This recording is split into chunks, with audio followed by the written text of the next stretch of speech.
Shalom Bapak Ibu, salam kasih dalam Tuhan. Puji Tuhan, kita bersyukur kalau kita ada sebagaimana kita ada hari ini. Itu semua karena pemeliharaan Tuhan. Hari ini Kamis 20 Juni 2024, kita kembali bersama-sama merenungkan firman Tuhan sebelum kita beristirahat di sepanjang malam.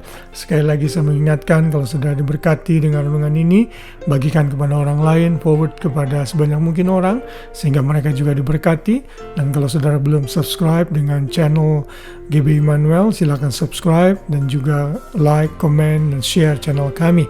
Dan kalau saudara mengikuti saya di TikTok, juga saudara bisa follow saya di sana, sehingga tidak miss dengan pelayanan kami dalam membagikan firman Tuhan. Baik, hari ini kita kembali belajar dari tokoh-tokoh Alkitab, dan di dalam perjanjian baru kita belajar dari Petrus. Saya beri judul Petrus, pengecut yang menjadi militan.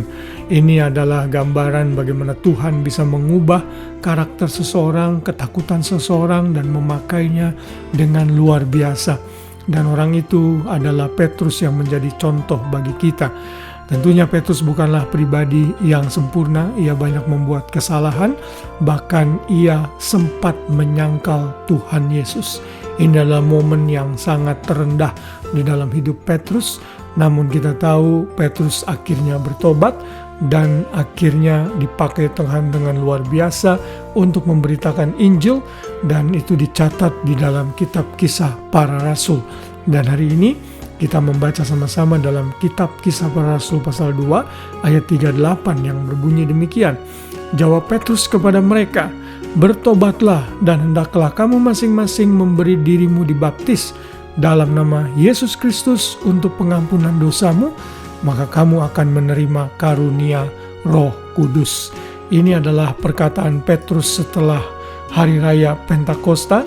Roh Kudus dicurahkan kepada 120 orang dan kepada seluruh orang percaya tentunya sejak saat itu, termasuk kepada saudara saya yang hidup saat ini. Lalu Petrus setelah hal itu bangkit dan berdiri karena dia dan rasul-rasul yang lain dituduh mabuk oleh anggur karena mengucapkan bahasa-bahasa roh yang beda dengan yang seharusnya mereka ucapkan, bahasa-bahasa lain. Lalu Petrus berkata dalam ayat 14 di pasal 2, bangkitlah Petrus berdiri dengan ke-11 rasul itu dan dengan suara nyaring ia berkata kepada mereka, "Hai kamu orang Yahudi dan kamu semua orang yang tinggal di Yerusalem, ketahuilah dan camkanlah perkataan ini.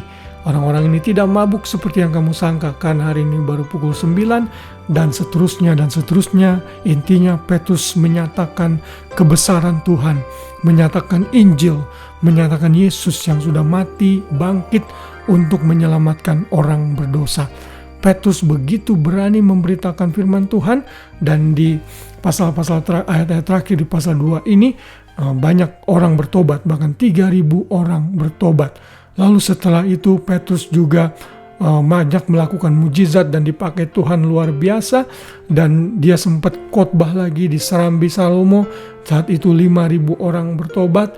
Dia juga dengan berani bersaksi mengenai Tuhan Yesus di hadapan mahkamah agama, dan bahkan tidak takut-takut untuk dipenjara sekalipun. Bahkan dia sempat berkata dia harus lebih takut kepada Tuhan daripada kepada para pemimpin agama Yahudi saat dia dilarang untuk memberitakan Injil.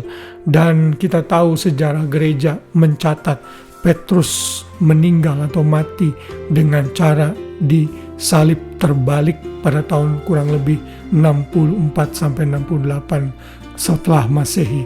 Dan Petrus merasa tidak layak untuk disalib seperti Tuhannya, seperti Tuhan Yesus. Karena itu dia mengambil keputusan untuk disalib dengan kepala yang terbawa. Ia mati martir. Petrus seorang yang pengecut menjadi seorang yang militan. Kenapa Petrus bisa seperti ini? Karena dia bertobat. Dia menyadari kesalahannya, dia menyadari apa yang sudah dia lakukan dari dosanya. Setelah itu Tuhan memakai dia dengan luar biasa.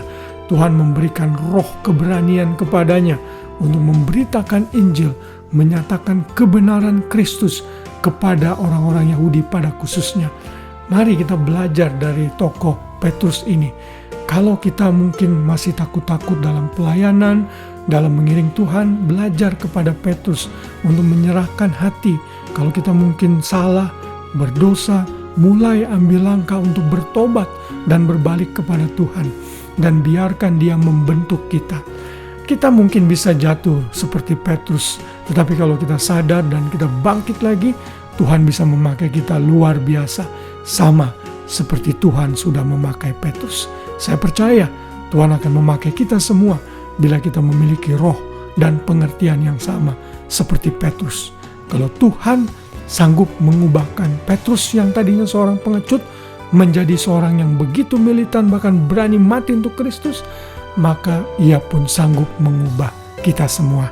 Haleluya, kiranya renungan ini menjadi teman yang baik untuk memenuhi hati kita dan pikiran kita di sepanjang malam sebelum tidur, sehingga kita bisa beristirahat dengan tenang. Biar damai sejahtera Kristus memerintah hati kita semua, dan besok pagi kita bangun dengan tubuh jiwa raga yang sehat, dengan rahmat Tuhan yang baru setiap hari. Tuhan memberkati kita semua. Shalom.